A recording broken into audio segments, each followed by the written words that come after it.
오늘은 창세기 16장 1절로 16절까지 1월 22일 수요일 말씀입니다. 아브라함의 아내 사레는 출산하지 못하였고 그에게 한 여종이 있으니 애굽 사람이요 이름은 하갈이라. 사레가 아브라함에게 이르되 여호와께서 내 출산을 허락하지 아니하셨으니 원하건대 내 여종에게 들어가라. 내가 혹 그로 말미암아 자녀를 얻을까 하노라 하매 아브라함이 사레의 말을 들으니라. 아브라함의 아내 사레가 그 여종 애굽 사람 하갈을 데려다가 그 남편 아브라함에게 첩으로 준 때는 아브라함이 가나안 땅에 거주한 지 10년 후였더라. 아브라함이 하갈과 동침하였더니 하갈이 임신하매 그가 자기의 임신함을 알고 그의 여주인을 멸시한지라. 사레가 아브라함에게 이르되 내가 받는 모욕은 당신이 받아야 옳도다. 내가 나의 여종을 당신의 품에 두었거늘 그가 자기의 임신함을 알고 나를 멸시하니 당신과 나 사이에 여호와께서 판단하시기를 원하노라. 아브라함이 사라에게 이르되 당신의 여종은 당신의 수중에 있으니 당신의 눈에 좋을 대로 그에게 행하라 하매 사레가 하갈을 학대하였더니 하갈이 사레 앞에서 도망하였더라. 여호와의 사자가 광야의 샘물 곁 곧 술길 샘 곁에서 그를 만나 이르되 사레의 여종 하갈아 내가 어디서 왔으며 어디로 가느냐. 그가 이르되 나는 내 여주인 사레를 피하여 도망하나이다. 여호와의 사자가 그에게 이르되 내 여주인에게로 돌아가서 그 수하에 복종하라.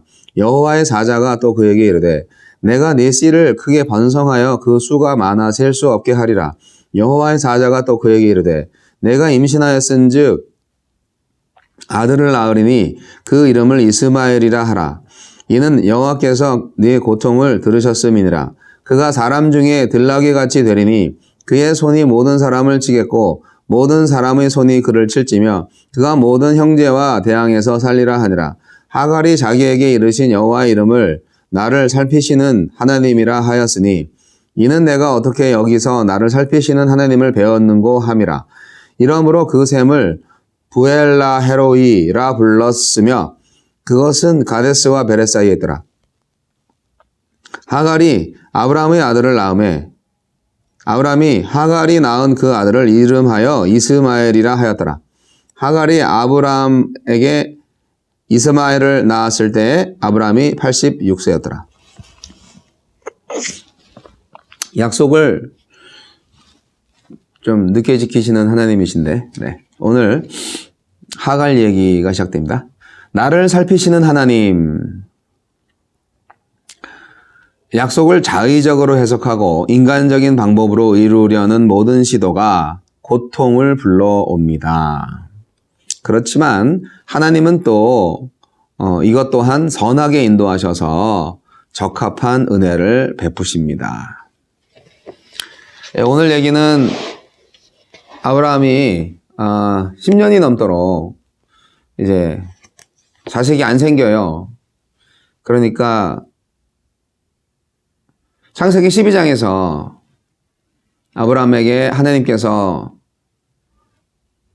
떠나라고 말씀하시면서 여러 가지 약속을 주셨는데 그 이후로 10년 동안 많이 기다렸다 이거죠. 조급해지겠죠. 나이는 점점 먹어가는데. 그래서 아브라함이 아니라 아브라함의 아내 사레가 자기 몸종 하갈하고 동침해서 애를 낳으라고 첩으로 드리라고 그렇게 말을 하네요. 아브라함의 아이디어가 아니라 아브라함의 아내의 아이디어잖아요.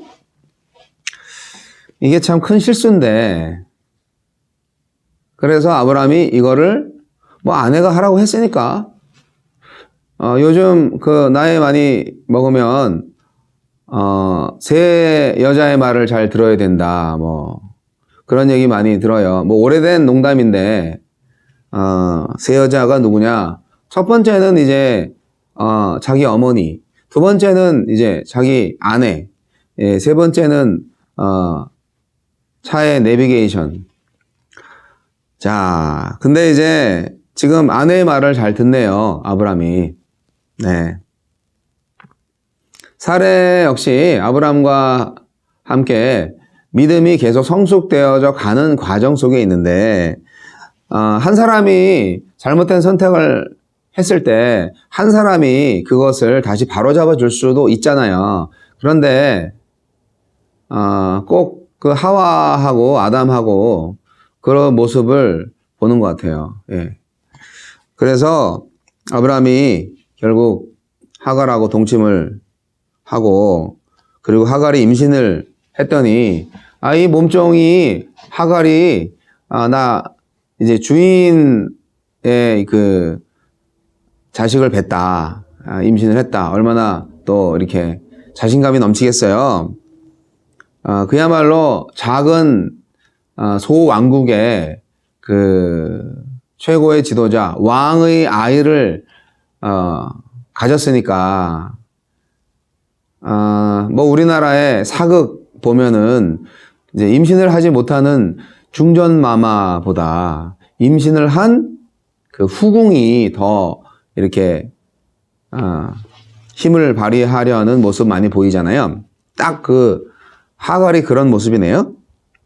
그래서 사례가 아이고 내 몸종이 당신하고 잠을 자더니 나를 많이 학대한다고, 학대라기보다는 이제 뭐 멸시한다고 그렇게 했더니 이게 아브라함한테 이제 공이 넘어왔어요. 이걸 어떻게 해야 되느냐. 왜냐하면 하갈한테 이제 몸만 준 게 아니라 마음도 줬다 이거죠. 그렇게 생각을 할 수 있잖아요. 그러니까 사례 입장에서는 남편 미운 거죠. 하갈 몸만 빌려주라고 한 건데 왜 마음까지 줘서 나를 이렇게 힘들게 하냐, 뭐 이렇게 생각할 수 있죠. 약간 그랬을 때 아브라함이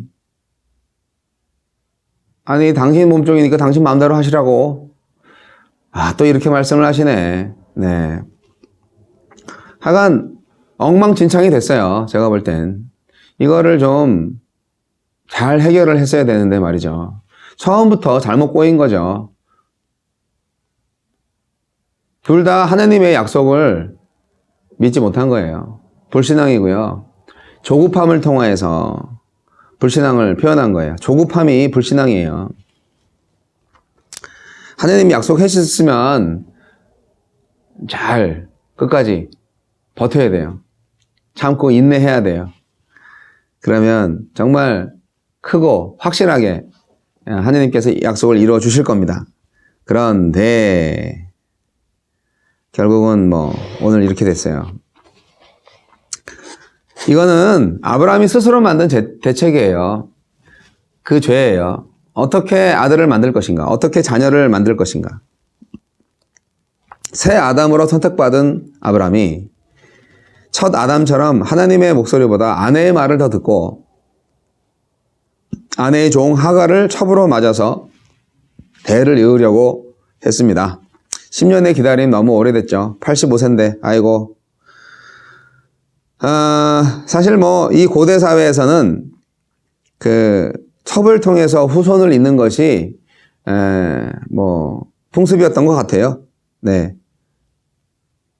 얼마든지 합리화할 수 있었던 거죠. 그 당시의 풍습으로 보면은 합법적이고 뭐 능력도 있으니까 첩을 뭐 몇 명 들여도 상관없는 거죠.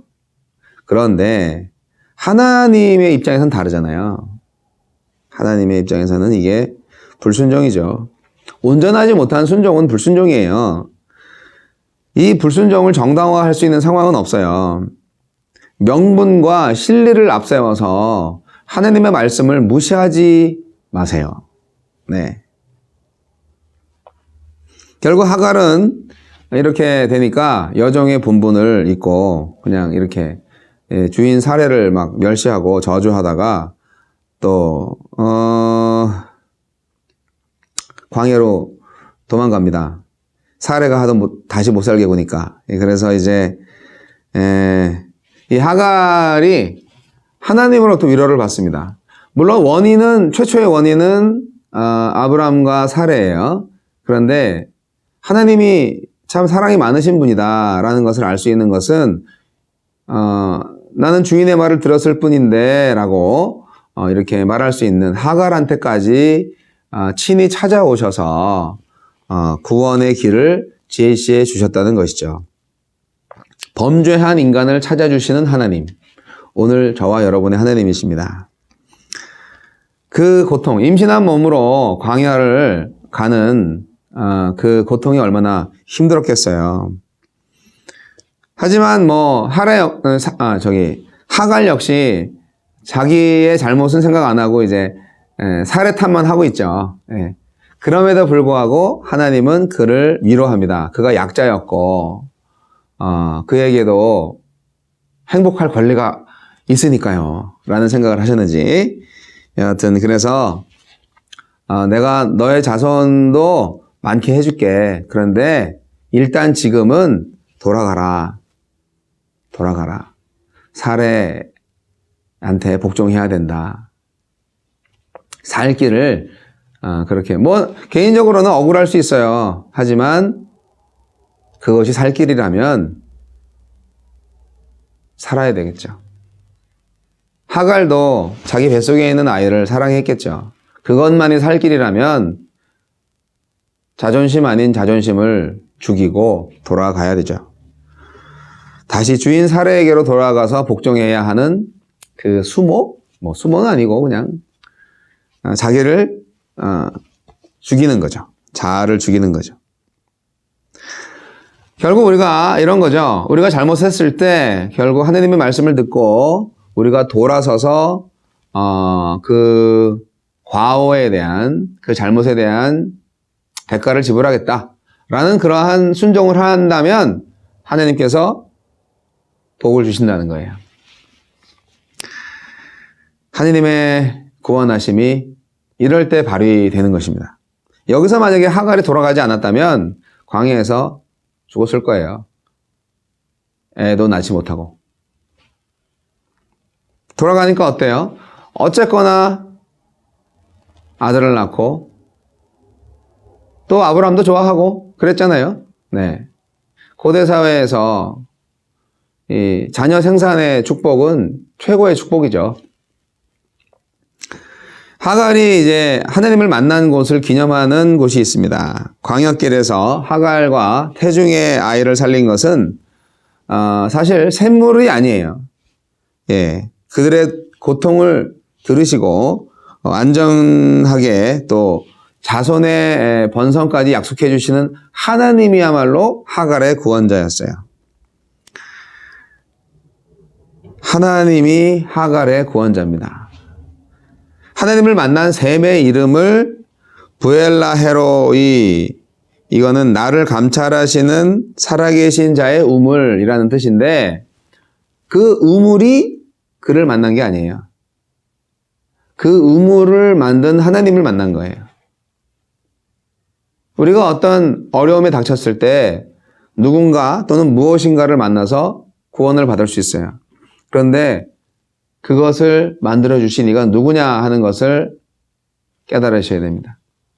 그래서 그 우물을 하나님의 영광을 드러내는 이름으로 명명하고 하갈이 다시 집으로 돌아가죠.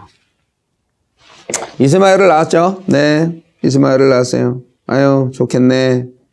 86세 때 낳았어요. 네, 좋겠네. 네, 이스마엘 때문에 얼마나 힘들어지는지 다음 시간에 개봉박두. 어쨌든 하갈을 살려주신 하나님, 저와 여러분의 구원자 하나님, 동일하신 하나님이십니다. 나를 살피시는 하나님. 네, 부엘라헤로이, 그 하나님이 나와 함께 하십니다. 오늘 하루도 나를 잘 아시고 나를 잘 살피시는 구원자 하나님을 만나는 여러분 되시기를 바랍니다.